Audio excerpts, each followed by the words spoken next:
Aruba definitivamente a conocer un centro de nutrición nuevo. Pregunta para aquí cómo se compra en otro camino.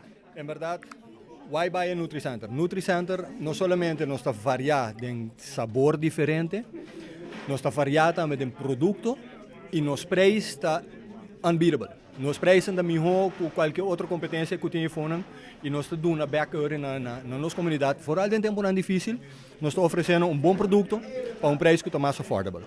Una idea é para você bem join up e team up e bem com o NutriCenter. Basicamente, ja, met een hobby actief. Sorry, met een hobby actief kaba ding gym, para hobby aya kaba e rom também. Eventualmente um dia, você Jerom eigenlijk, tudo começa a começar com Jerom. Ela basicamente estava um cliente de mim. Ela compra se caminho e eventualmente me acerquei para reparar que esta hobby interessado em lo qual trata sports nutrition.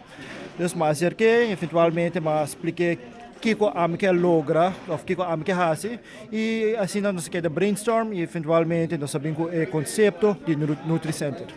Maar compreender que o posto é diferente no sentido também de você não oferecer membership, mas toch você tem benefício que o membership lo oferecer. Why did you go that way? Bom, é not um membership, é um loyalty program.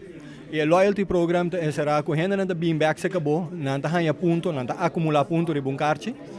E para cada ponto não que ganha, op een gegeven moment você chega uma quantidade de pontos e você ganha, bijvoorbeeld discounts, ou você ganha hasta free products, dependendo quanto naturalmente vai acumular de um ponto não. E esse é um sistema, um conceito novo, caminho que você também saca sem paga membership para anha. Dus a parte de hecho que você está comprando se conosco, você paga membership também de ribeje para você por ganhar discount não. Bem se conosco, nós estamos dando discount sowieso acaba hora você compra e você ganha ponto pé. E na final de conta, você acumular o ponto e o ponto logicamente também vira donado extra discounts, também donado products portar hasta for free. Mas tem também que você tem garantia que certo produto não pode não buscar mais outro caminho, pessoa que não soube também. Como é o conceito aqui? Tá basicamente lo qual mari parata com nos competências sempre a focus riba lo qual se chama legacy brands. Legacy brands marca dan kupa hopi ainda existir no mercado. Pero no saco e tem diferente marca que no tem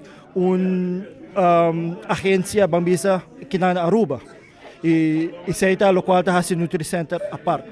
Sobre nós quer trabalhar com a marca dan mais hot a walkie na industry.